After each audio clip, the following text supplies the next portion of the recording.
Safina. UDA. UDA. Thank you very much. The party leader, the presidential candidate of Safina Party, the Honorable J.W. Jimi Wanjigi, the Deputy President of the Republic of Kenya, William Samoei Ruto, the party leader and mentor, Paul Kibugi Mwite, and all protocols observed. I am very delighted to stand before you here today because this is very momentous. This journey to come to your NDC started through a tweet that a Kenyan thought that Jimi Wanjigi should have learned from Isaac Mwaura and others who are chased away from our former political party. And I followed the thread, and we ended up meeting with Jimi at the NDC of UDA. We struck a chord, so much so that we left each other yesterday as he was preparing for this NDC. A very important note as well is for Safina Party leader Paul Kibugi Mwite, who served for 20 good years as a member of parliament for Kabete. A man who was born out of the 6 young Turks, and he fought his way to liberate Kenya in the second liberation of this country. Let's clap for him. I met him for the first time in 2007 at a meeting at Silver Springs where Wamagata, you were present, and His Excellency the Deputy President then was sent by ODM to represent the party or the movement as we were clamoring for minimal reforms before the general election that were coming. I stand here today as quite unlikely the first person with albinism to be both a member of parliament in the National Assembly and the Senate.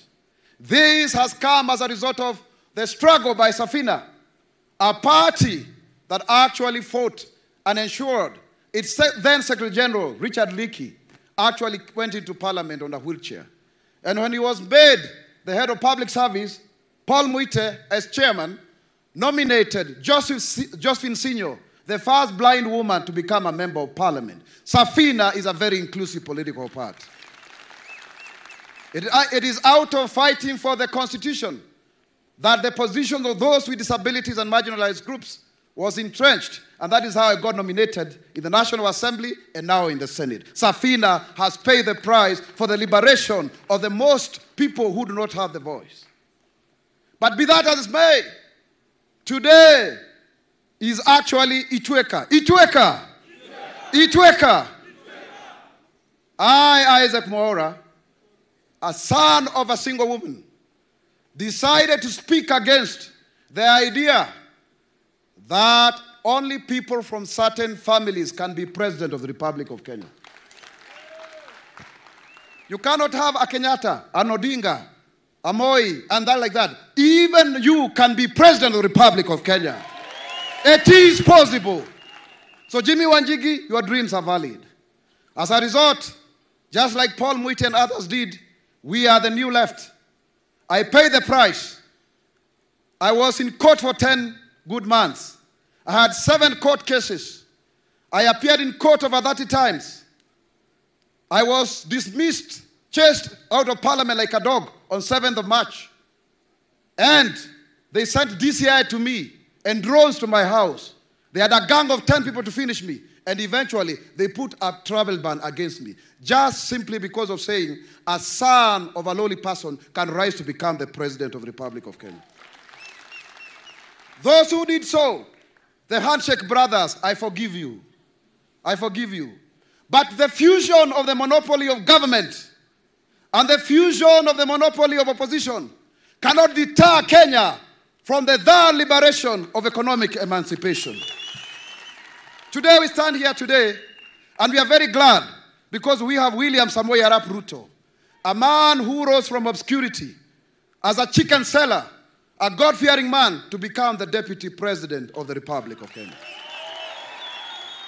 His candidature emboldens all of us seated here today that we too count in this republic.